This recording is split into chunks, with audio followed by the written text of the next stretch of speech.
Janelle King is a rising star in the world of conservative politics. So why the heck are we talking to her on a marketing show? Let's just say she has some opinions on how politicians on both sides can better market themselves to voters that will actually help them win. All that and more today on the Marketing Madmen podcast. They say marketing is a madman's game. So now we turn it over to the Marketing Madmen with Nick Constantino and Trip Job.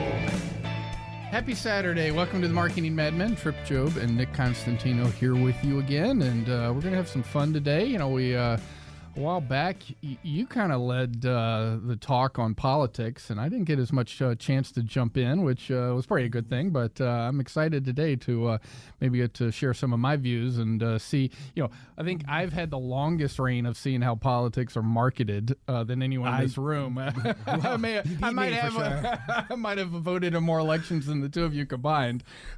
Yeah, well, that's fair. That's fair. But you know what? At the pace of change, what you did in the 80s probably doesn't matter. Let's be honest. And how fast things have changed. And I think that's what we're going to talk a lot about today. Exactly. So to set it up, we have Miss Janelle King here. And Janelle, we're going to make this announcement now because the timing is just, I guess, right. Janelle has her podcast, Let's Talk About It, but that is going to also move to the slot after ours on the radio show. So the timing is absolutely perfect. We're very excited to have you. And you know, we're going to talk about a whole bunch of different things, but we're really going to start with what you've learned through both yourself and Kelvin and his run. Let's go right into it. Let's save the introductions for the end, as it'll segue nicely to the show. And let's go into it. Yeah. You saw a political campaign run before your very eyes. You saw the back end of it, the front end of it. You were an outsider looking in, but you were also an insider looking out. Yeah. What did you learn? You know what? I learned a lot, but I have to say that, you know, making the decision to run for office is a process within itself. And it starts before you even bring on a consultant, right? So when we were at home and we were talking about this, the first thing we did when we whiteboarded, you know, is it going to take to defeat Raphael Warnock? And we knew this was going to be a unique race. So that's what we did. And when we whiteboarded it, we didn't have a person in mind. Wow. And so we just wanted to make sure we had everything there. And as I was going through it, we were like, oh my God, we're going to need these things. And I looked at Kelvin and I'm like, I think this is you. Like, this describes you. And so he's like, oh, man, you know, I guess I'm up. They'll ultimately talk a lot about it. You developed a strategy and then you figured out the tactics. And Kelvin was one of the tactics. And whiteboarding is such a marketing term. I mean, that's, you know, it's called the Marketing Madmen. But in Madmen, how many times do they start with a whiteboard and a storyboard and then you develop it out? So, you know, I have to imagine as you think about that marketing message may not be clear to begin, but as you develop and think more who the person is that Kelvin is going after and you guys were reaching, that marketing message becomes more and more apparent and pops out as you go. Yes, absolutely. To your point, you know, we're business people. So, you know, Kelvin's 100% business. He did not have the political background like I had. So in his mind, everything has to be business focused. I mean, even when we ran the campaign, I mean, we were able to manage our budget down to a T, you know, because we were very, very business focused. You have to have a good marketing plan. I think that's part of the thing. One of the things we learned while on the trail is that, particularly when it comes to politics, and we were in the primary because, you know, we calculated Herschel Walker coming in, and we had a strategy for that too. And we figured that he would kind of come in, and we knew he would suck up all the energy, suck up the donors because of his name recognition. So we were like, what do you do? Do you get out? Do you stay in? If you stay in, what's your strategy? Right. So that's what we did. Right. And we were like, the strategy is to continue to stay in the game, continue to move things forward, because at the end of the day, we all got to kind of, you know, push this across the finish line. But the number one thing we learned is that when it comes to marketing in general, when it comes in politics, is that we don't know our audience. We think we do. So in the primary, marketing to Republicans is one thing. Marketing to the GOP is something totally different. I love that. You know? I love that. I love that statement. And one of the reasons, and we talked about this with Cody Hall a lot, was, you know, modeling is based on previous data. The data moves at a faster pace now than it ever has before. So all those things and all the modeling that they were talking about, you know, when Stacey Abrams came in and the way she was doing her ground game and the money they committed to paying for that ground game for the first time was what threw this whole thing off. So I have to imagine COVID threw a lot of this off, but the pace of change makes it even harder to know who you are marketing towards because those old data sources are old, and then the party changes quickly, and people are moving here at such a fast clip that you know you talk about it, but the process of Alpharetta, how much has Alpharetta as a county changed and the city changed in the past 10 years and Cobb County? So I have to imagine the stakeholders. I mean, that's kind of what I'm hearing with the GOP. It's you know, it's not that you didn't understand the GOP, but the power. and their the motivations. stakeholders there. Yeah, you know what? It's interesting because I grew up in the GOP, right? I Right. was interning all the way through becoming the deputy state director of the Georgia Republican Party. And in doing that, I had one look. I saw the GOP as the nucleus of the Republican Party in Georgia, right? Sure. But now I have a bit of a different take on it. Because when we go to these meetings and you have about 50 people there, and you think about there's 10 million people, a pool of voters, Right. that it makes that little room look really, really small, right? And so just because you won, like for instance, I mean, Kelvin beat Herschel in a poll amongst the GOP.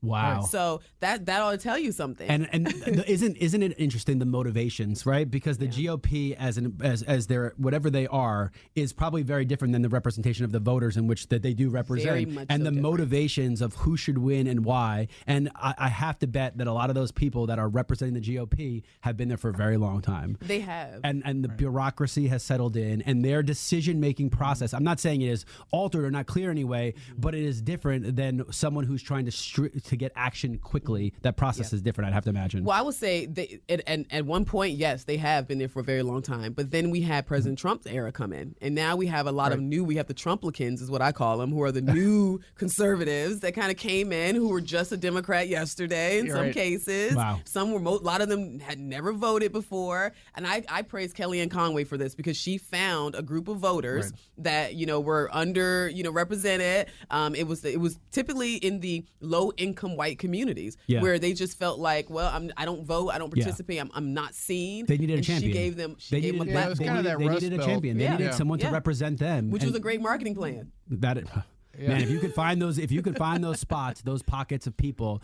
that are underrepresented and are looking for that champion and that leader, man, those are loyal folks for a long time. Yeah, and I think, you hit on a couple of things. And the difficulty, I think, with marketing politics versus marketing your business is politics is a zero-sum game. Yeah.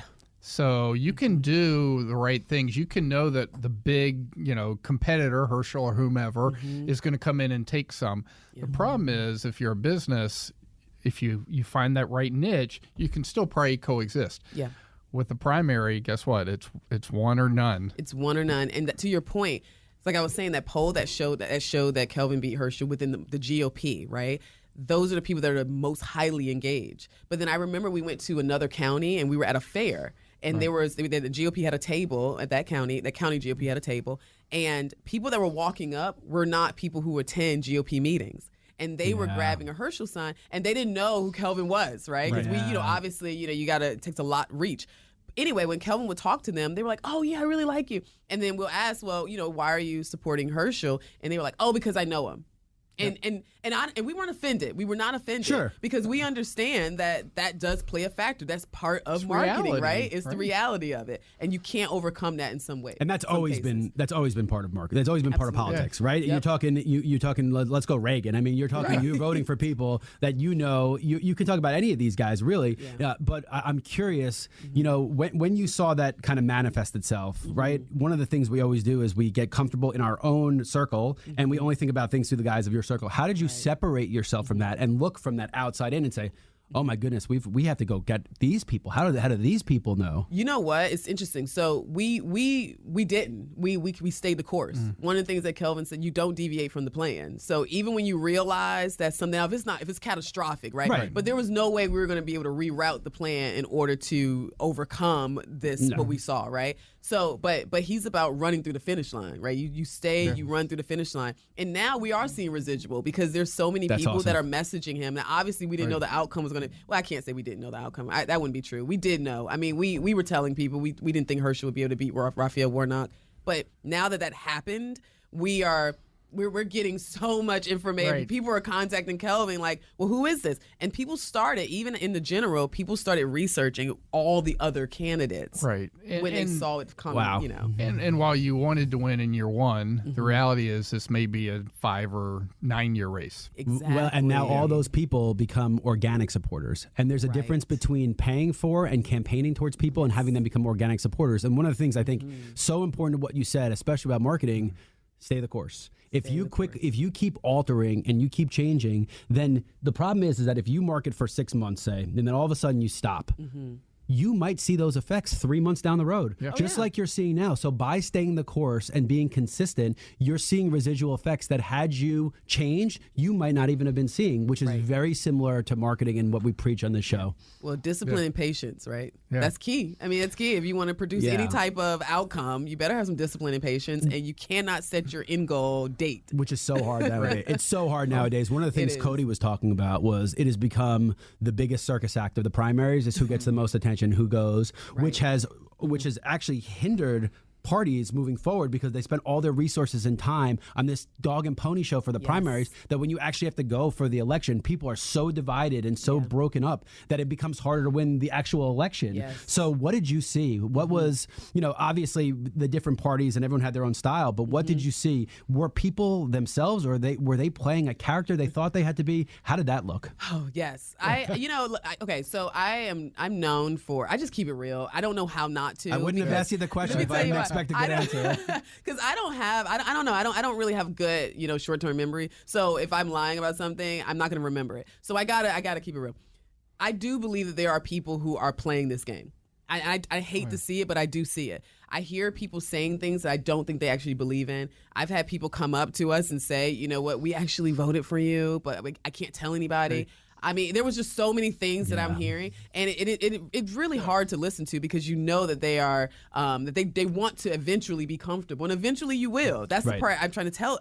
The more you walk around as an imposter, eventually your real self will come out, and it's not going to be pretty. Well, as I teased earlier, I said obviously I've had more elections that I voted for. As I get in this stage of my life, I mean, just there is a freedom in being much more transparent and open. Yes, and I see that in all my life, whether it's business, whether it's my personal, whether it's my family, coaching, etc. And I think it applies to politics.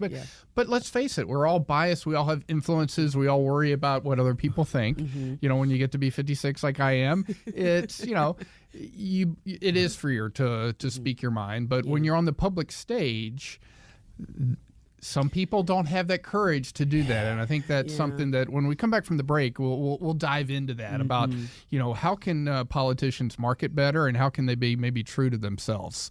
And I think it's an interesting topic. So you're listening to the Marketing Madmen on Extra 106.3, and we'll be right back. Now back to the Marketing Madmen on Extra 106.3 FM. Welcome back to the Marketing Madmen. Trip Job and Nick Constantino here with Janelle King, and we are talking about marketing and politics. And right before the break, we were talking a little bit about, what can politicians do better as far as marketing. We talked a little bit about Kelvin's. How much time do we have? Well, we do have 23 minutes, so we're okay. It's better than the 30 seconds that we get from most politicians. And I know we're going to get into that. How do you distill real thought leadership when everyone is looking at 30-second ads? But let's say that maybe in the middle of this segment. Let's maybe the first thing. What do you think politicians today, and you've seen it over the last 20 years or so, how has it changed, and what do you think we need to do better? So, I mean, I think that messaging is the number one thing on both sides of the aisle, right? That's really what we're battling. We're not battling policy anymore. That's really how it's changed, is that we're not talking about policy. We're not talking about, how we can actually, solutions. We're talking about personalities, and we're talking about, just competing in messaging. So simple messaging. I look at it like a basketball game. Like the crowd wants to remember the cheers. Like let's go team is the cheer they do because everyone can get involved in it. So it is almost like keeping it simple and repeatable. It's become that, which goes against the thought leadership we're talking about. Yeah, well, right? When I go to the Atlanta United game, I'm lost. Not in the game. In the game, the cheers, I'm lost because I'm not a supporter. And to your point, I realize this on my social media, right? So I normally post about a minute of a clip sometimes, but I did 17 seconds the other day just to see what would happen, and it's gotten the most views than anything else, and it's only 17 seconds. And I'm like, how do you learn anything anyway? But to your point, I think the Republicans and Democrats have two different things they need to overcome. On the Republican side, when it comes to messaging, we need to stop talking over people's heads. And what I mean by that is, I don't mean that like we're saying something that's so ultimately intellectual. What I mean is that most people have their heads down right now. Right. They're trying to figure out how they can make ends meet. I read an article that Fox put out that talked about people having to decide whether or not they're going to get dog food or they have to get rid of their animals because of inflation. They're not talking about the climate. God bless it, but they're not talking about January 6th. They're not talking about any of the stuff that we're talking about. We've got to stop doing that, right? And just start talking to that 45% of independents. And then on the left, their issue is I need them to allow us to compete. Mm-hmm. Let's actually compete. Yeah. Don't I have this joke. I don't know if our Gen Zers are going to know who I'm talking about, but I'm like, don't Tanya Harding me. Do not, do not cut me off at the knees. Do not block my stuff. Don't shadow ban me. Just compete. Let's do it. Let's go at it. And that's when ultimately everybody wins. And like, you look at free market anywhere. Me and my wife, she does international development, and we talk all the time. And she goes, "How do you fix China?" I go, "China's fixing itself." And the reason why is because there's a middle class. And whenever you have an emergent middle class, capitalism is what frees it. How do women get rights? They go to the workforce, and then you become Korea has a higher workforce of female population. I mean, at its core, the free markets exist and capitalism exists for a reason. Now, both parties take advantage to their own extent, right? They're both going to take advantage of it. But at its core, that free market, if utilized the right way and not manipulated, will always bring positive change to people. Now, will it bring more? Smith.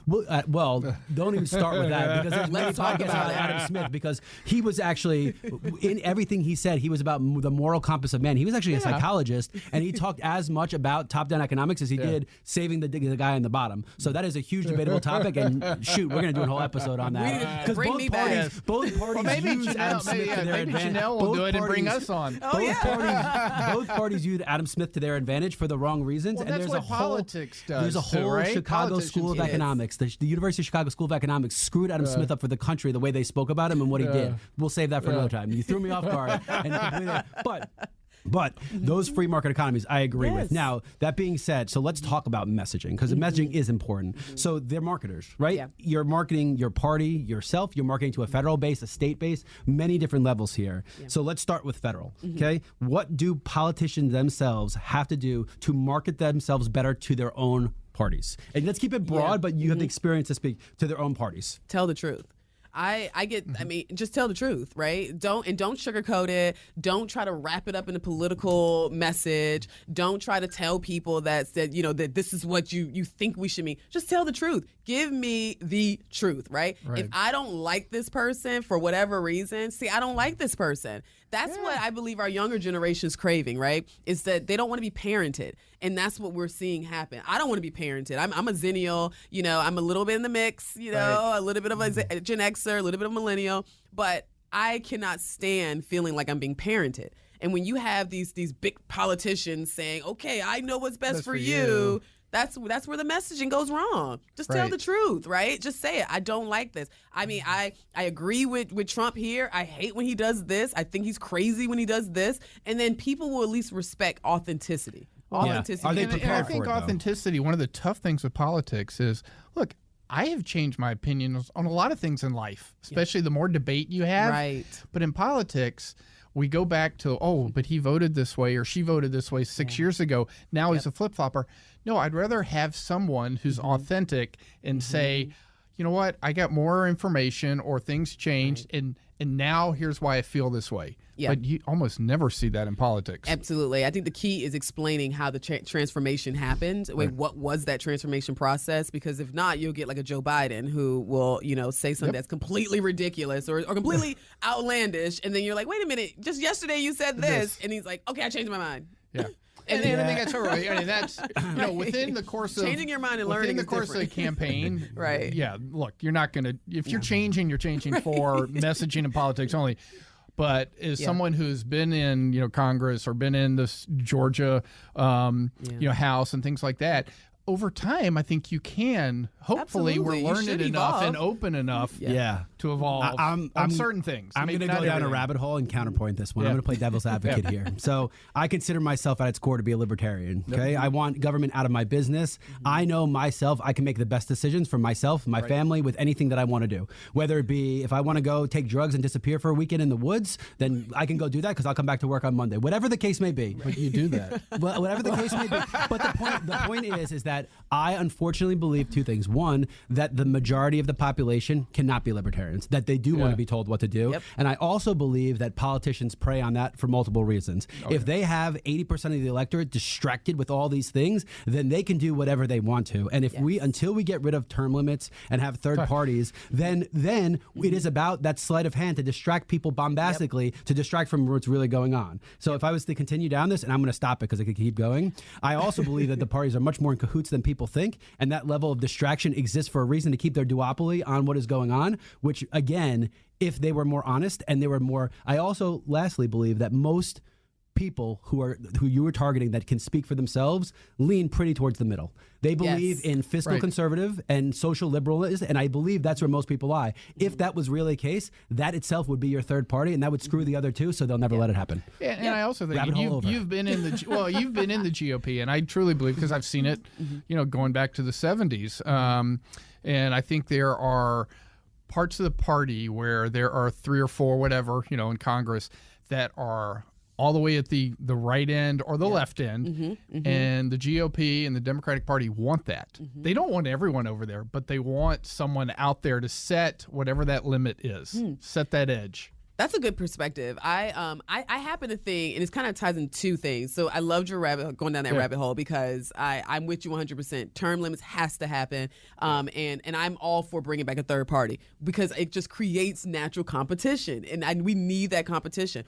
Which is why I think that Joe Manchin is a dark horse, and I'm going to keep saying that. If he jumps in this presidential race, he's a dark horse, and it's going to be a problem, because, like I said, 45% of Americans identify as independent. They're going to naturally look at what he's saying, and then if he starts to sound like he's sounding normal, then he may actually pull this off. I mean, I'm telling you, it's going to be a problem.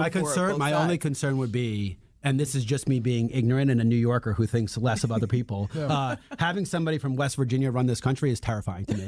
And I'm just going to call it what it is. And mostly, and I say that we had someone from Arkansas. You do realize most Americans are not going to know where he's from. That's not why I'm saying it. So I like where your head went. That's not what I'm saying. I am saying that he's so tied to the coal industries and what the industry is in West Virginia that I think he speaks more on behalf of a part of the country that has been diminished already. That's why I say it. It's nothing to do with the people from West Virginia. No way. No one's going to know that. Really? No, majority of I know my generation. I didn't even when you said West Virginia, I was like, wait, what? I forgot. I mean, it's not even a thing. I can't even tell you where other presidents are from. And I'm not even a political person. Honestly, I don't know if you did a poll of where most of the coal is mined in the country. I would bet you'd have 20% or less of people answer it that know where coal is mined. Right. Okay, well, how about we did this? How about we found out where all his campaign money comes from? If you saw where all his campaign money come from, would that make it easier to know? Yeah. Well, how do you find that out? Oh, you can't. Do you see what I'm saying? So that's the thing. It's really interesting. So but to your point about people wanting to be told what to do, right? I thought that up until recently. Now, I think people just want to be comfortable. So it's more so like, I don't want you to tell me what to do, which is why I have a libertarian streak for sure, because I am 100% get out of my business and I don't want to be in yours. But at the same time, if everyone is personal responsibility does limit comfort, because now you're responsible for making your own comfort. And that's a lot of work. But it is. But isn't it more comfortable to know that rests in your hands than somebody else's? Isn't Only it more if you have it. To know that, ultimately, I'll tell you this. I have many times, like, I'm shooting this video right now because I didn't want to rely on someone else to do it. I learned how to edit video. Right. I'm building a deck in my backyard because I didn't want to pay someone $20,000 to build a deck. Because you're a libertarian. But isn't there comfort in that, knowing that Well, yeah, but for 30 years, I've heard the debate about Social Security and Social Security going to run out. So I made the decision very early in my business career that I was going to fund my own retirement. Yeah. All right. Whether I knew it was a political mess. And so guess what? I just assumed there'd be nothing left for me by the time I got to that age. And so, yes, I took control myself.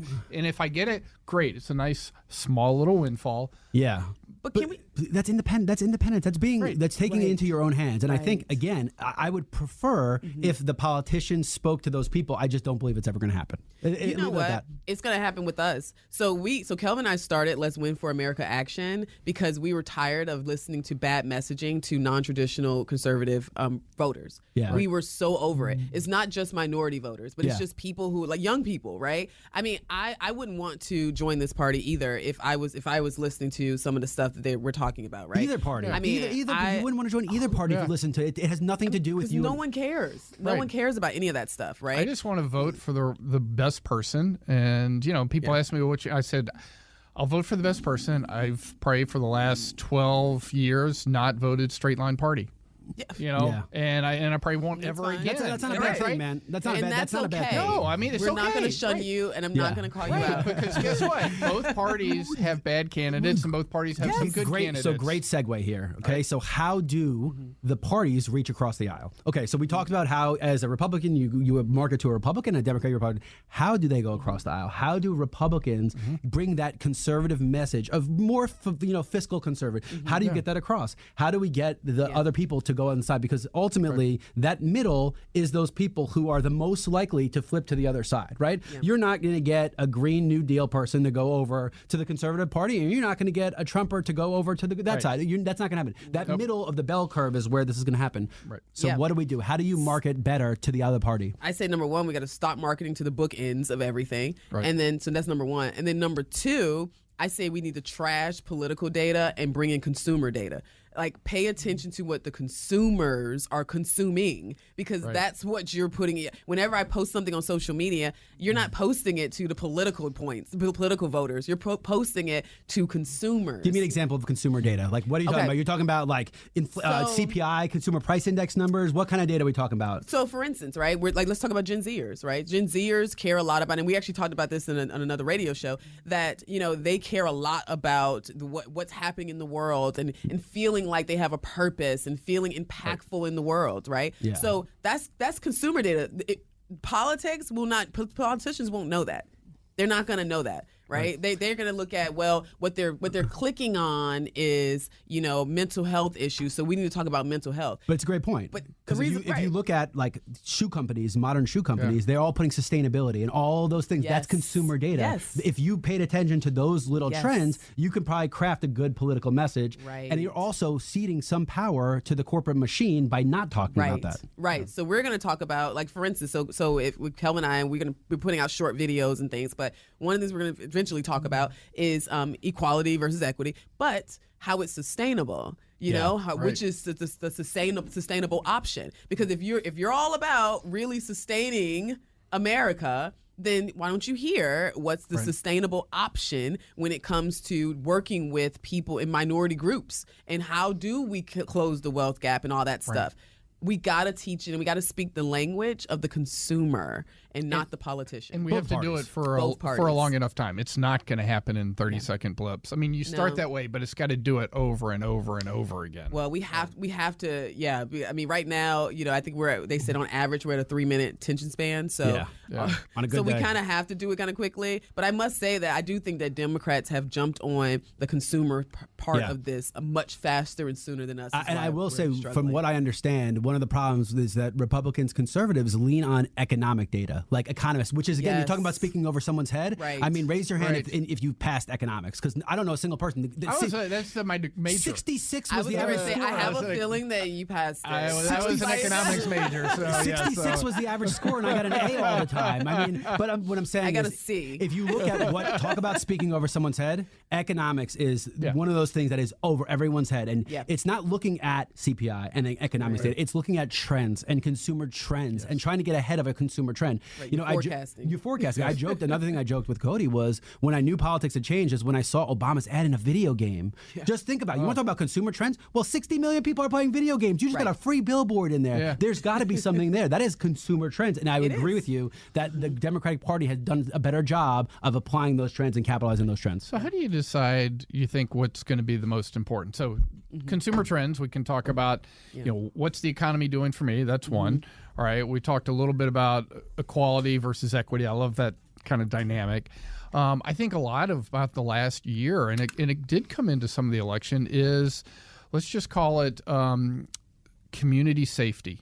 Whether you want to get into the police aspect of it or in the governing aspect, but the general don't even start me on this one. Don't even start me on this one. Do you know how safe we are? Do you know how safe we are right now in this country? Do you know how safe we are? I was brought up in Queens in the 80s. Do you know what the murder rate in Queens was in the 80s? Do you know the gang violence, the things I saw in my life? We are so safe as a whole right now. How have we been led to believe that we are unsafer now than we were than growing up? I would ride my bike in Queens to get pizza at 6 years old by myself to buy pizza when the thing was a disaster. Now every kid is so sheltered. How are we led to believe we're more... Because of YouTube, because of the media, because of all these things. Well, I mean, our crime is no longer isolated. Yeah. I mean, I think that's the biggest issue, right? I mean, crime used to be isolated to and relegated to communities where there was low income. And it kind of stayed there and it lived in that space. But now when you have crime creeping into Buckhead, now we're unsafe. Like this is a problem, right? And I agree. I think it is a problem. I think here's the thing, back to being my libertarian streak. If you want to kill yourselves in your own community, that is your choice. Right. That is a decision that you have made. And if you don't want to be in that community, you can leave and go to another community. That's the way it used to be. That's the ability. But it's not like that now. Right. And I grew up in North Carolina in the 70s. I got bused in 3rd and 4th grade. So this was desegregation. So as a kid, I'm 7, 8, 9 years old. It didn't mean anything to me except I had a 40-minute bus ride across town. Wow. But and so I learned a lot. I get a lot of, which I think is great, learnings. But to your point, there were a lot of people who, we'll live in this part of town, and we were safe from what happened over there. Now, we were safe because it was during the day, 8 in the morning till 2 in the afternoon type of thing. But, I think now, yes. It's a public topic now because of that. It's crazy. You just said what you said about being bused in the 70s. I grew up in Queens. My only thing I know is you keep your head on a swivel and you walk around without making eye contact with anybody, but knowing what's going on around you. Yeah. And when we go in places that I actually feel safer in places that most people feel unsafe because that is what I was used to. Right. There are times where I go up and I'm in Milton and I see the antlers on cars and shotguns everywhere. I'm more nervous than I am in the middle of the hood just because of but it's because what you know. So seeing someone who is bust at the end of back end of segregation towards it, to see someone who's grew in Queens, which the neighborhood I grew in had 230 languages spoken at one time. It was the most diverse place on earth. Shows the dynamic of why we're missing messaging. Well, it also shows the growth of the country that we're ignoring, right? Because we're for some reason, we have people who want to act like we're still living in the 40s and the 50s. And I'm just like, we are not. Like, we are in 2023. Things are different now. You can share how you feel. You're not going to get rounded up. I mean, it's just like, let's stop doing this. And the people that are here have babies, which so even if you close all the borders, those people still multiply. Like, this is simple science stuff we learn. Like, those people multiply, so you can't stop changing the population. It will change itself. Right, and to your point, and I didn't grow up in it, but I also was living in Long Beach, California during the Rodney King riots. There you go. So, again, another LBC, baby. Well, and that's when you started talking about that. I mean, I remember that time is for the next probably 2 months, you pulled up to a stoplight. You know how we all kind of look left, look right. No, everyone looks straight ahead. Oh yeah. I mean, that was just coming through that type of. At that point, that was a very traumatic national type issue, and I was right there in the middle of it. In fact, we had a liquor store burned down a block and a half away from our condo building. And stuff just all around. Wow. Being from New York, I'm interested to know your perspective on this. Would you say that there is that what we're dealing with now is that there's just a short fuse? Everyone has a shorter fuse, right? It's more senseless crimes on the rise now than there were. My personal thought is we expect too much of our police, and that until we get mental health and some of these issues under wraps, we're asking our police officers to do too much, which send them in too many directions, and they should be reserved for the real crimes. And if they had the time to serve the real crimes, then we would be in a better state. So I think that that's a New York thing. I was there just like that. I was there when Times Square used to be all peep shows, and Giuliani came in and turned this into the utopia, if you will, that it is now. And it was all about police. It was stop and frisk. It was police, and that's what did it. So I was there for that, and I know the benefit that comes out of it. So don't get me wrong here. I am just saying that if we did not spend so much time on little issues and little things and expect our police force to be showing up at all these events, then maybe there'd be time to detract from the real crimes and criminals. And that is, I think, the problem. I think it used to be, if you joke about this, it sounds horrible, but like, if the kids with mental illness were treated differently. It was the kids you aimed at in dodgeball. I hate to say it, but like it was treated so differently, and like you did not require the time and effort towards everybody's problems that it is now, and it's about personal responsibility because we've absolved ourselves. Well, the face of mental health has changed, right? I mean, mental health is no longer like back in the day. It used to be, mental health was like schizophrenia, and it was like these really big things, and depression was you were sad and you were in the bed. But now depression looks like I'm going to go and hit you in the back of the head with a baseball bat because I think that you have more than what I had. We've given a voice to that also. Absolutely, we've given a voice to it manifest itself to become that, and they're not shunned anymore. And again, I always believe that when you have something underground, it festers and grows and grows till it explodes. And that was part of Rodney King you talk about. That was absolutely. a festering I think of with all underground. of us, I think that's the ability to communicate in general. That within our own self, if we don't get it out, if we don't communicate, we don't have good dialogue, right? And I think that goes back to a lot of what we're talking about. It's not talking down to someone or talking above them, parenting them. It's not screaming at someone else. It's letting good, honest dialogue get out, and let's have it back and forth. And maybe through that, we can actually work across the aisle and do something. So when we get to the final section here in a minute, I know we're going to talk a little bit about your show, but maybe we can hit on that and how we can do more across the aisle and together with politics. So you are listening to the Marketing Madmen on Extra 106.3. We'll be right back. Now back to the Marketing Madmen on Extra 106.3 FM. Welcome back to the Marketing Madmen. Trip Job and Nick Constantino and Janelle King here with you. And, we were just talking about in the break, boy, that was an intense discussion. But, you think about it. You look at the three of us, okay? I am a white man in my mid-50s. Nick is, how would you describe yourself? You're multiracial, I guess. Multiracial in the 40s. This is a tricky road you're going down. And racially ambiguous. And Janelle is an African-American female that is in her late 30s. Yes. So, so already right there, there's a lot of just different demographic differences. And yet we just had, I think it was a fantastic conversation with different perspectives. I learned something about both Janelle and Nick. I had no idea. And how do we do more of that, Janelle? I know your show's going to get into some of this, but what are your perspectives? Yeah, I think it's being able to have these conversations without being emotional about it. I think a lot of people are just emotional about where they stand because we're all playing defense most of the time. But, the moment you relax that, I have to tell myself whenever I go into spaces where I know that I'm not necessarily the majority, or my perspective is not the majority, that I tell myself, Janelle, release the defenses, right? You don't have to battle people. Just say how you feel, and if they don't like it, oh well. Yeah. But, just release the defenses and then have the conversation. So, I'm excited about the new It's show. not who screams loudest that wins. Right. That's one thing we have to get through our heads. Like, usually, to smart people, who screams loudest loses because you're screaming because you don't know how to. And one last thing, we talked about mental health. So Janelle just said emotional, okay?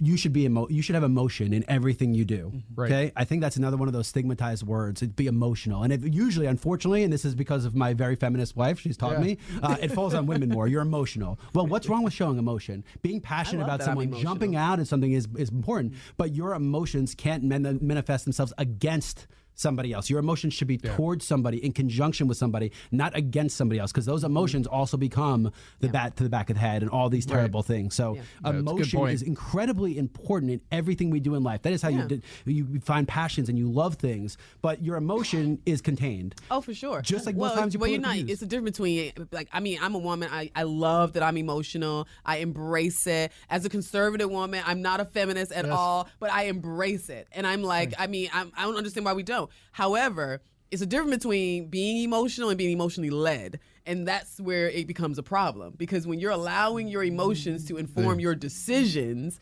then you're playing a dirty game. So we did a perfect segue without even knowing it. And this sounds like a let's talk about a topic. So let's talk about it. So that is a perfect one, because that sounds like the type of topic that you would cover in the show. Yes. So for the listeners, the show has been a podcast on the Podcast Park and with Extra 106.3.